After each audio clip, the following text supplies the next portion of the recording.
આગળ વાત કરીએ જૂનાગઢની સમસ્યાનું સમાધાન આવે તેવી આશા રાખીએ છીએ। આગળ વાત કરવી છે માવઠાની, કારણ કે ચોમાસાનો માહોલ અત્યારે શિયાળામાં જોવા મળી રહ્યું છે। અમદાવાદમાં વહેલી સવારથી વાદળછાયું વાતાવરણ છવાયેલું છે। રેઇનકોટ પહેરવું કે સ્વેટર પહેરવું એ વિચારમાં લોકો મૂંઝવણમાં મુકાયા છે। અમદાવાદના વાતાવરણમાં પલટા સાથે માવઠાની આગાહી કરવામાં આવી છે। કમોસમી વરસાદના કારણે ઠંડી તો વધશે, સાથે ખેડૂતોને પણ મુફદ્દલ નુકસાન થવાની શક્યતા સેવાઈ રહી છે। 15 જિલ્લા એવા છે રાજ્યના કે જ્યાં આ કમોસમી આફત વરસી શકે છે।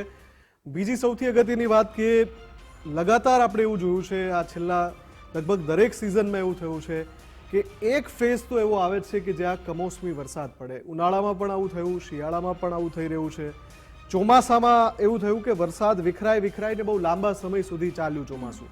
હવે જ્યારે શિયાળો જામી રહ્યો છે, કેમ કે શિયાળામાં ઠંડી પણ મોડી પડી, આમ ઓવરઓલ જોવા જઈએ તો ઋતુચક્રમાં જ આખો વિક્ષેપ છે। અને જ્યારે મોડી ઠંડીની હવે જ્યારે એમ શિયાળો જામ્યો છે ત્યાં હવે અત્યારે સ્થિતિ ઘણા બધા શહેરોમાં આજે જ આપણે જોયું કે વાદળછાયું વાતાવરણ છે અને હવામાનમાં પલટો છે।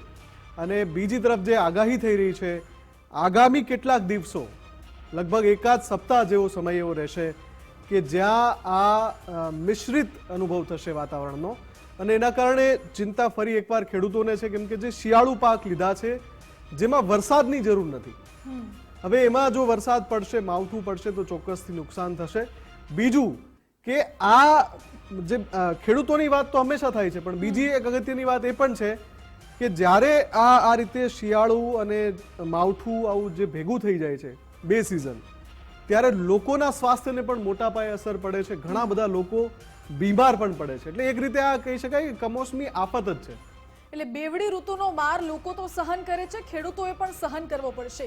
હવામાન વિભાગે કમોસમી વરસાદની આગાહી કરી છે। આપને જણાવી દઈએ કે 27 ડિસેમ્બરે સૌરાષ્ટ્ર, ઉત્તર ગુજરાત સહિતના 15 જિલ્લામાં વરસાદની આગાહી કરવામાં આવી છે।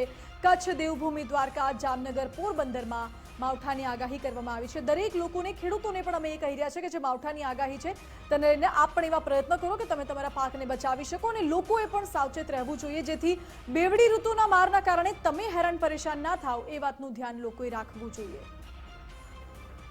તો મુદ્દાની વાતમાં અત્યારે બસ આટલું જ। મુદ્દાની વાતમાં આવા જ મુદ્દા લઈને આગળ ફરીથી પ્રસ્તુત થઈશું, પણ અત્યારે સમય થઈ ગયો છે રજા લેવાનો। રજા આપશો। નમસ્કાર। નમસ્કાર।